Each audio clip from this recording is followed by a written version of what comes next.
오늘 말씀에서는 하나님께서 아수르를 심판하신다라고 말씀하십니다. 그래서 하나님께서 아수르를 심판하시는 이유에 대해서 자세하게 말씀하고 있는데요. 오늘 말씀을 통해 저와 여러분의 삶을 되돌아보고 혹시 우리도 아수르와 같은 그러한 삶을 살아서 하나님의 징계를 받지 않는가 되돌아볼 수 있기를 바랍니다. 5절과 6절입니다. 5절인데요. 아수르 사람은 화 있을진저, 화가 있다는 겁니다. 왜냐? 그는, 아수르는 내 진노의 막대기요 그 손의 몽둥이는 내 분노라. 내가 그를 보내어 경건하지 아니한 나라를 치게 하며 내가 그에게 명령하여 나를 노하게 한 백성을 쳐서 탈취하며 노력하게 하며 또 그들을 길거리에 진흙같이 짓밟게 하려 하거니와. 하나님께서는 아수르를 도구로 사용하셨어요. 어떤 도구입니까? 진노의 막대기, 하나님의 진노, 하나님의 징계, 하나님의 심판을 하는 데 있어서 도구로 사용한 그 나라가 아수르입니다. 그래서 하나님께서 이스라엘, 유다 뿐만 아니라 또 열국의 하나님을 대적하고 악을 행하고 우상을 섬기는 그러한 나라들을 징계하기 위해 진노의 몽둥이로 아수르를 사용을 한 거예요. 그러니까 아수르가 그렇게 짧은 시간 내에 큰 제국을 이룰 수 있었고 막강한 나라가 될 수 있었던 것은 하나님께서 그 아수르를 사용해 주셨기 때문입니다. 그런데 아수르는 이것을 인정하지 않고 교만해져서 하나님께 쓰임받는 도구를 벗어나 스스로 잔인하게 주변 나라들을 진멸하였습니다. 이거 7절이에요. 그의 뜻은 이 같지 아니하며, 그러니까 아수르의 뜻은 하나님의 마음과 같지 않다라는 거. 하나님은 징계를 하기 위해 어느 약간의 징계를 하기 위해 사용을 했는데 그의 뜻은 하나님의 마음과 같지 않다는 거죠. 그의 마음의 생각도 이 같지 아니하고 다만 그의 마음, 이 아수르의 마음에는요 허다한 나라를 파괴하며 멸절하려 하는도다. 그러니까 이 아수르 이들의 마음에는 우리가 하나님의 진노의 막대기야 그렇게 생각하지 않고 어떻게 하든 간에 한 나라를 더 진멸하려고 하는 거예요. 당시 역사를 보면 아수르는 정말 잔인한 그런 민족이었습니다. 그래서 침략하는 나라는 완전히 진멸하고 땅도 황폐하게 만드는, 그래서 아수르가 지나가면 거의 폐허가 되고 너무나 또 죽이는 방법도 잔인하게 죽였어요. 그렇게 한 이유가 이제 그렇게 함으로써 이제 다른 나라들을 두렵게 해서 항복하게 만들고 감히 아수르를 대적하지 못하도록 하기 위해 아주 잔인하게 멸절하였습니다. 그러면서 이렇게 얘기하는 거예요. 8절과 9절입니다. 그가 이르기를 내 고관들은 다 왕들이 아니냐. 그러니까 자신의 신하들은 다른 나라의 왕이 될 만하다는 거. 그러니까 다른 나라들의 모든 왕들은 우리 신하보다도 못하다, 별거 없다. 그러니까 자기는 모든 나라의 위에 있는 왕이다, 만왕의 왕이다.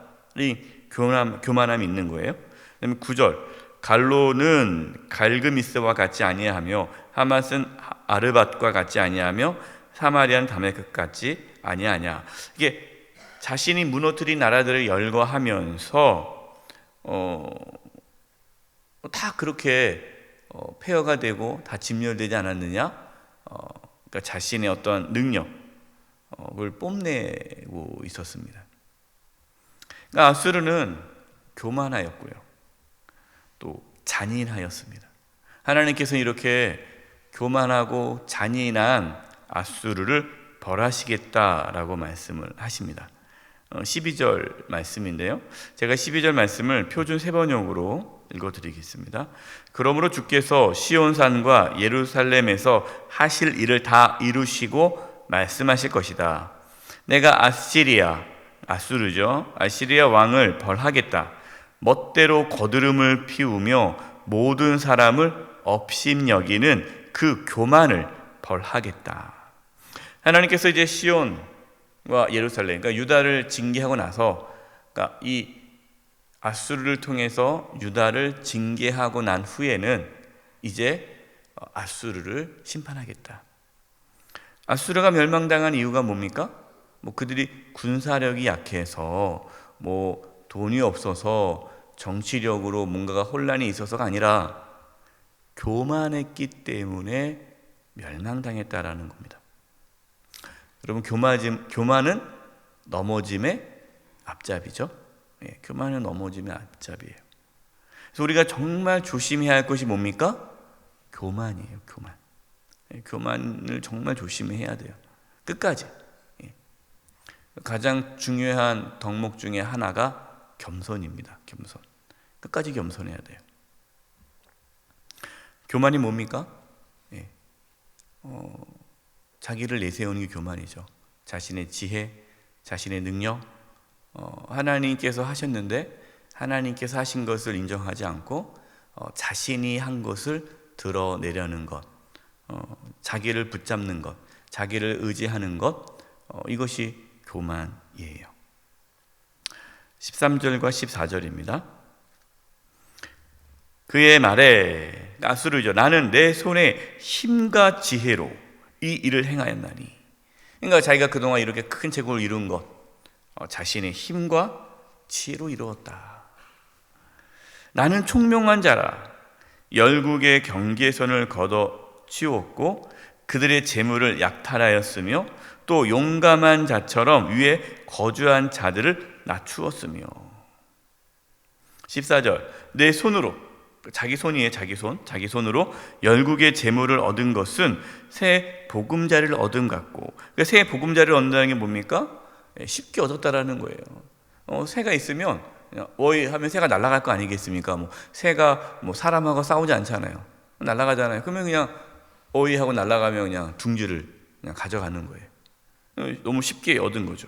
온 세계를 얻은 것은 내버린 알을 주움 같았으나 날개를 치거나 입을 벌리거나 지저귀는 것이 하나도 없었다 하는도다. 그러니까 나에게 대항하는 나라가 없었다. 너무 나는 쉽게 다 이루었다. 왜? 나는 지혜가 있고 힘이 있고 능력이 있으니까. 내 손으로 다 했다. 아수르는 자신의 힘과 지혜로 모든 나라를 진멸하고 큰 제국을 이뤘다 라고 자랑을 했습니다. 하나님께서는 이렇게 교만한 아수르에게 말씀합니다. 15절이에요. 15절, 우리 15절을 같이 한번 읽어보겠습니다. 시작. 도끼가 어찌 찍는 자에게 스스로 자랑하겠으며 톱이 어찌 켜는 자에게 스스로 큰 차겠느냐. 이는 막대기가 자기를 드는 자를 움직이려 하며 몽둥이가 나무 아닌 사람을 들려 함과 같음이로다. 여러분, 이 15절 말씀을 오늘 잘 묵상하시기 바랍니다. 도끼가, 톱이 자랑할 것이 무엇이 있겠느냐. 도끼와 톱은 그냥 쓰임 받는 것 뿐이죠. 누가 일을 하는 겁니까? 그 도끼와 톱을 잡은 사람이 일을 하는 거잖아요. 그러니까 누가 대단한 거예요? 도끼와 톱을 잡은 그 사람이 대단한 거예요. 우리도 마찬가지라는 거죠. 우리는 도구일 뿐입니다. 우리는 도끼와 톱이에요. 어찌 보면 우리는 그냥 마른 막대기와 같아요. 별 볼일 없는 마른 막대기. 근데 하나님께서는 우리를 정말 아무것도 아닌 마른 막대기와 같은 우리를 들어서 하나님의 일을 하시는 거예요. 그러니까 지금까지 우리가 살아오면서 했던 모든 일들을 다 누가 한 겁니까? 하나님이 이루신 거예요. 지금 내가 갖고 있었던 모든 재산, 내가 자녀를 키운 것, 어떤 분들은요 막 자랑해요. 내가 말이야 아이를 이렇게 잘 키웠다고. 여러분, 내가 키운 겁니까? 하나님이 한 거잖아요. 하나님. 내가 말이야 열심히 해가지고 이렇게 성공했다고. 네. 뭐 지금까지 제가 살아오면서 했던 것들을 다 열거하면서 내가 말이야 나를 이렇게 나타내요. 물론 우리는 다른 사람이 해왔던 모든 것들을 인정하고 그는 격려하는 게 필요합니다. 누가 내가 말이야 이렇게 했는데 그러면 그런 말 하지 말라. 하나님 하셨지 뭐 당신이 했냐고 그러지 마세요. 그는 옆에 사람이 할 일이 아니라 본인이 그렇게 해야지. 옆에 사람이 극히 교만이라고. 그게 겸손해야지 말이야. 당신이 한 거냐고. 다 하나님이 했지. 이렇게 하지 마시고 본인에게 적용하라는 거. 본인에게 나는 도구였구나. 여러분 이것을 망각하면 안 돼요. 내가 도구라는 사실을 망각하는 순간 교만해집니다. 지금 앗술의 문제가 뭐예요? 하나님이 진노의 막대기를 사용한 것을 인정하지 않은 거예요. 망각한 거예요. 그냥 교만해지는 거예요. 16절. 그러므로 주 만군의 여호와께서 살찐 자를 파리하게 하시며 그의 영화 아래에 불이 붙는 것 같이 맹렬히 타게 하실 것이라. 하나님께서는 그 강력한 제국 이 앗수르를 하루아침에 무너뜨릴 것이다 라고 말씀합니다. 실제로 이 앗수르는 하루아침에 무너지게 되죠. 우리는 역사를 통해서요, 아무리 위대한 제국이라 할지라도 그 제국이 영원하지 못하고 무너진 것을 보았습니다. 그렇죠? 영원한 제국은 없어요. 우리의 삶도 마찬가지입니다. 하나님께서 우리를 사용하실 때 여러분 우리는 겸손해야 돼요. 끝까지 겸손해야 돼요. 그러니까 선줄 알면 뭐 할까 조심하라, 넘어질까 조심하라. 늘 겸손히 하나님 앞에 엎드려야 합니다. 근데 정말 안타까운 것은요, 정말 많은 분들이 하나님께 쓰임받아 사람들에게 인정받고 칭찬받고 높임받을 때 다 교만해져서 무너지는 것을 봐요. 끝까지 겸손해야 돼. 우리 원로 목사님께서 늘 말씀하셨어요. 끝날 때까지 끝난 것은 아니다. 끝날 때까지 끝난 것은 아니다. 원로 목사님을 참 존경하고 귀한 분을 모실 수 있어서 감사한데 원로 목사님께서는 이렇게 말씀하세요. 내가 한 게 하나도 없다. 늘 그 말씀을 하세요. 본인이 한 게 많아도 다 자기가 한 게 없대요. 하나님 하셨다고. 자기는 아무것도 아니라고 늘 그 말씀을 하세요. 여러분 쉽지 않습니다. 내가 뭐 어떻게 했는데, 내가 말이야 이뤘는데, 그러니까 그게 어려운 게요. 나이가 들면 들수록 자꾸만 그거를 내세우고 싶어요. 왜? 사람이라는 게 자기의 가치를 존중받고 싶어 하거든요. 그러니까 내가 말이야 내가 젊었을 때는 교회에서 이것도 하고 이것도 했는데 지금 나를 알아주지도 않는다고.